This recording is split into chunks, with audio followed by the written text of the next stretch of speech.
say you are at a Hindu wedding. The fire is burning, the mantras are being chanted. The priest turns to the groom and asks a question that seems like totally irrelevant to modern romance. What is your Gotra? And then he turns to the bride. What is your Gotra? If the answer is the same, the music stops. The wedding is off. And the parents obviously panic. For a modern person raised on dating apps and love is blind type of things, this sounds like archaic tribal nonsense. You might think, who cares if we share a Gotra name from 5,000 years ago? We aren't related. But do you know the priest isn't asking for a name? He's checking a genetic barcode.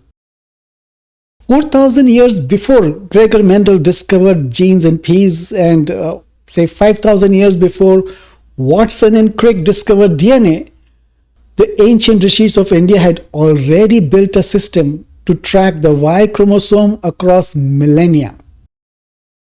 And let me give a spine-chilling fact.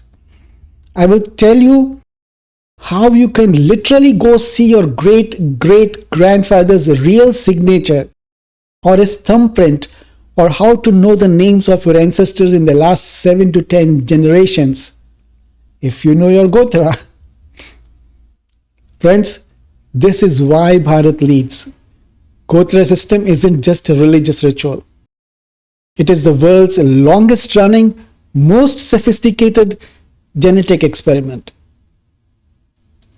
Let's strip it back to the beginning. The word Gotra comes from two Sanskrit roots. Gau, which means cow, and Tra means a shed or protection. Literally the cow shed. In the Vedic age, your wealth wasn't your bank balance. It was your cattle. People who locked their cows in the same enclosure at night were Sagotra, of the same shed. They were family. They lived together, ate together, and defended each other. But as the Vedic civilization expanded from small tribes into a massive empire, Gotra evolved from a physical address, like which shed, to a biological address, whose blood.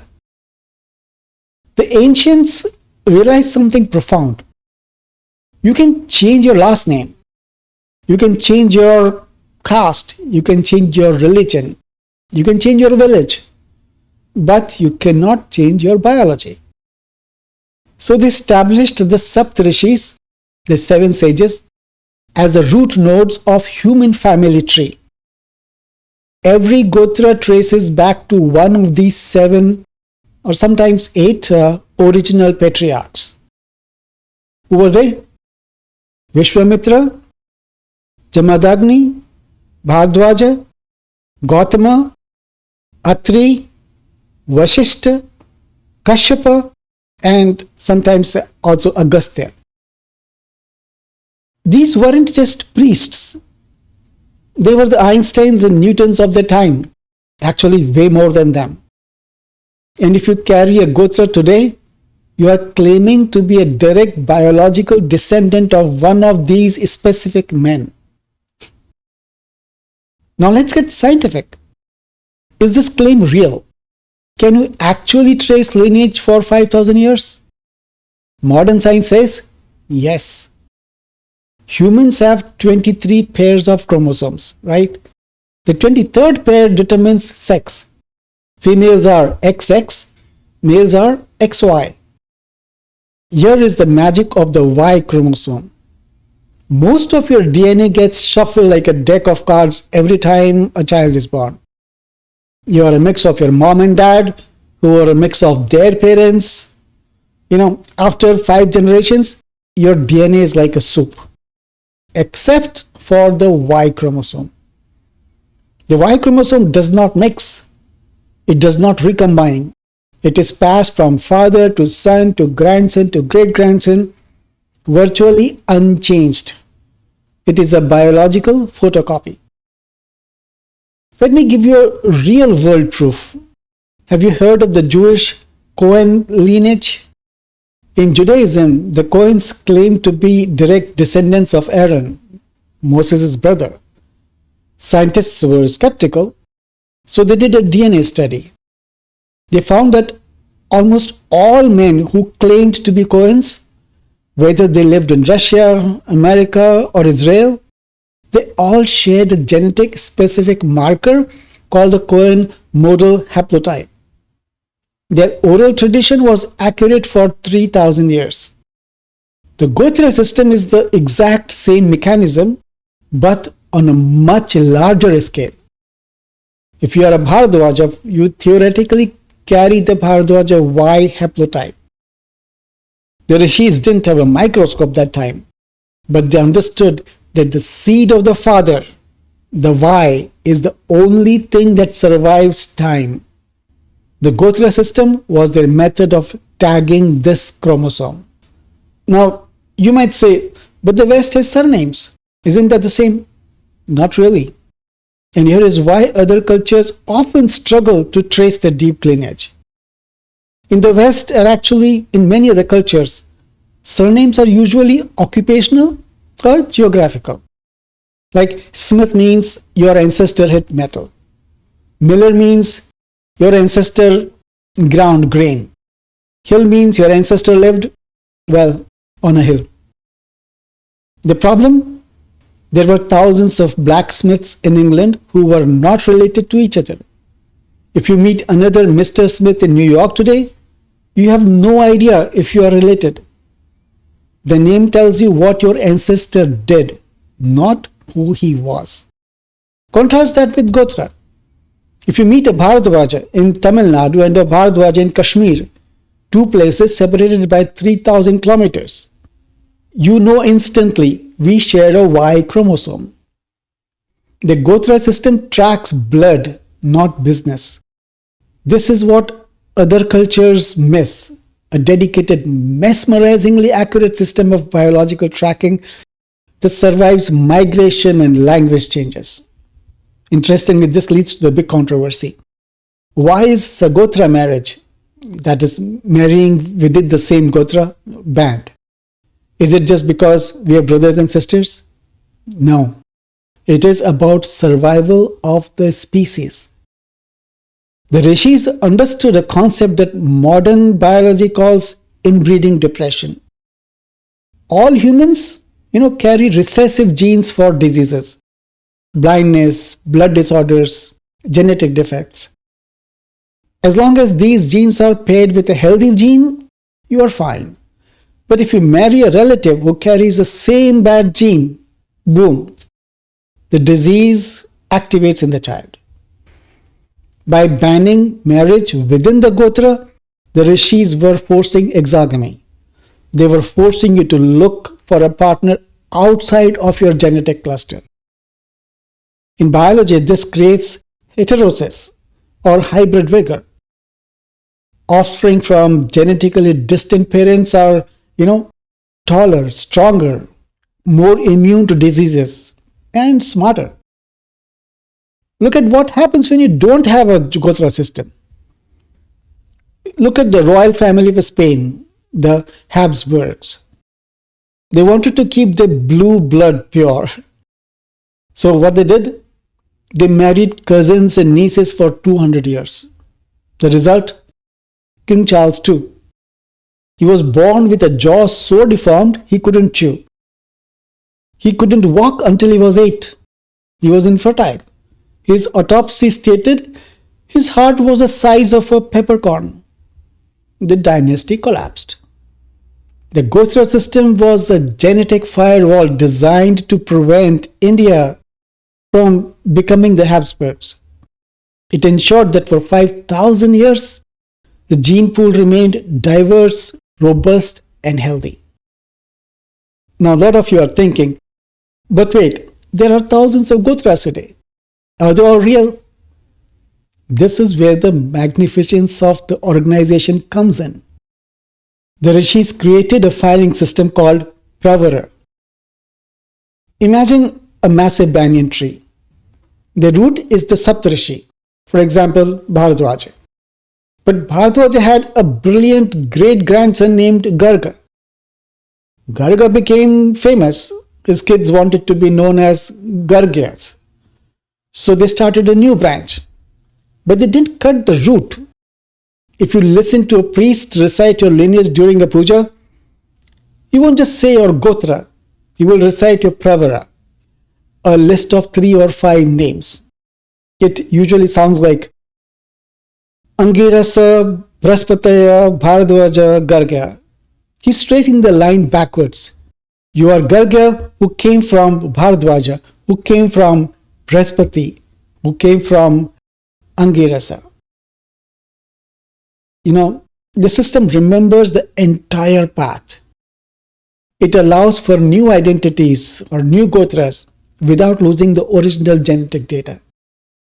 It is a dynamic database that updates itself every few centuries while keeping the backup file safe. Isn't that also the concept of a blockchain? Think about it. There is another layer of brilliance here. What about the kings, who were Kshatriyas, and merchants who were Vaishyas? Originally, the Saptarishis were Brahmins.